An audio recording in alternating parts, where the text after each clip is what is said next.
Hi, I'm Karen Sako, and I'm going to give you a few tips today about plein air painting, especially for those of you who are doing this for the first time. This is the second annual Arlington Heights Plein Air Festival, sponsored by the Burr Hop Group and the Empty Corner. So I just want to give them a little shout out to thank them for giving all of us artists this opportunity to get out into the outdoors and try painting. So some of my tips that I would like to cover today is actually like what kind of gear you need to get outside. So you want to make sure you're not overpacking. Keep your packing as simple as possible. You want to make sure you have a limited palette. Whatever paint, whatever medium, whether it's acrylic or oil or watercolor, don't bring everything you have. Try to keep it simple, so when you get outside and you get overwhelmed about everything that's around you, you don't have to worry about having too many options for paint. You definitely want to make sure you bring some water. You want to bring some sunscreen, some bug spray, and a nice folding chair that you can sit on. And if you have a folding chair with a table, that's even better. You want to definitely make sure you bring a sketchbook with you. It's very important. Bringing a garbage bag with you for all your paper towels and any of your litter is super essential, and something to carry your paintings in once they're wet and you leave your location. So there's many different options for these that you can find online, and you can also bring a box top if you don't have one and don't want to invest in it. But think about how you're going to get back out from outdoors, which is very important. I always carry wet ones with me, especially if you're oil painting outside. You need to clean up your hands, clean up your brushes. So these are essential no matter what you're doing. Have those with you. And then I always bring a viewfinder. This is one of the most important tools to bring out when you're plein air painting, to not only just pick your spot, just to pick your composition. And that's why we sketch as well, because if you have yourself set up with a nice limited palette, you have your composition set, you're going to be a lot more successful in your finished painting. And why we have these is because when you get outside, you have so many options and it can be very distracting. So if you go out, you can usually set these to what size your canvas is, and you can actually look around and find the view that you want to paint. And then what I like to do is do a quick sketch. I like to sketch at least 2 or 3 different versions of whatever it was that caught my eye to paint. So that way I can spend a little time in my sketchbook and not a lot of time fixing a painting that's not working. Finding your location is super important when you go out. You want to find something that really grabs your attention. It could be the light, it could be the structure, it could be an angle of something. So whatever it is that inspires you, you want to go for that particular scene. And remember, when we're doing plein air painting, we're not trying to get every single detail about a particular scene. We're trying to catch the essence of what made you stop and like what you saw. It's more about capturing the feeling of being there, and it's more about just your experience of being outside than coming out with this rendered painting that's absolutely photorealistic. When you find the place that you want to paint, it's really important to study where the light is coming from.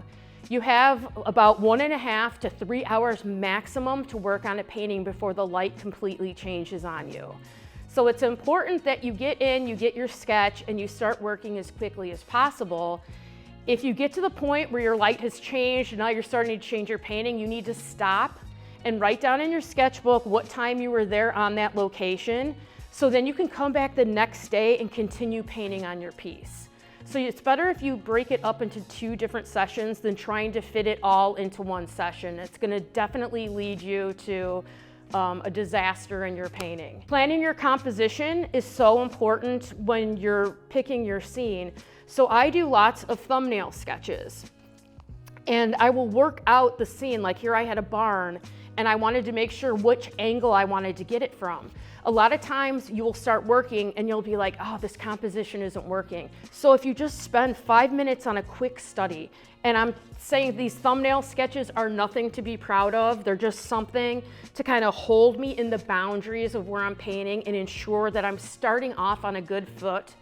I a lot of times will just capture the values of what I'm working on. So if you get some interruptions like a truck parking in front of you, or the weather gets bad, something happens to you when you're outside, you always have your initial sketch to go back to and you have recorded where the light is coming from, so you have something to work from in case your view is obstructed.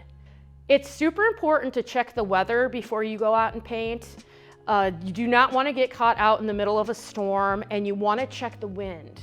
If it's going to be super windy and I kind of cut off at like 12 miles per hour, I will not go out and paint. So it has to be relatively calm outside, and I'm looking for a nice, bright, sunny day. That makes for better light, better painting. An overcast day, everything's going to be very flat.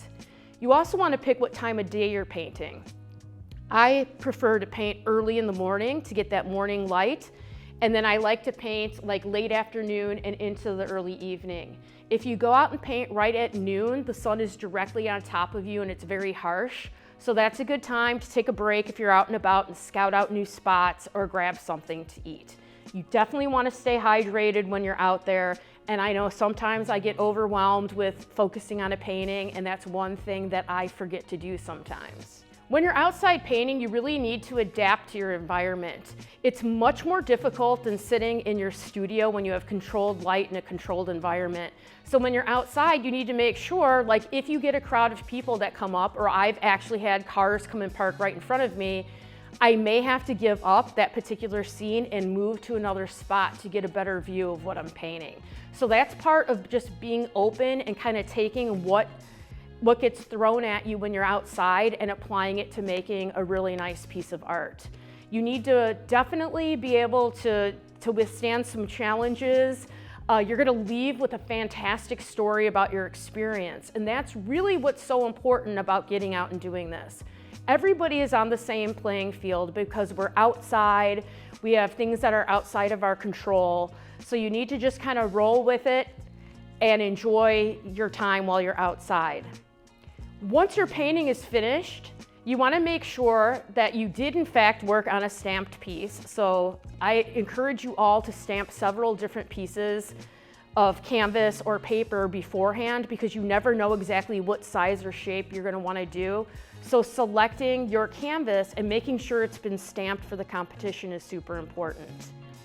Once your work is done, you want to make sure you have it framed and wired.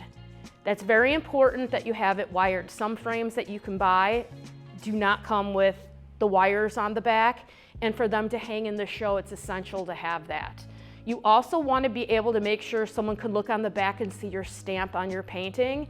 If you're doing a watercolor or a drawing, you may want to cut a little piece out of the backing so people can see that stamp right away, or just make sure it's easy enough for them to open up and double check your painting. Why do we do the stamps? People may wonder. This is really the only thing we have that can keep us all honest, that we started with a blank canvas and we went outside and painted and enjoyed the great outdoors and we're inspired what's around us. I hope you enjoyed these tips and you find it useful. You're going to go outside and you're going to have a great experience. If you have any questions, feel free to ask me, and I look forward to seeing your work in the show.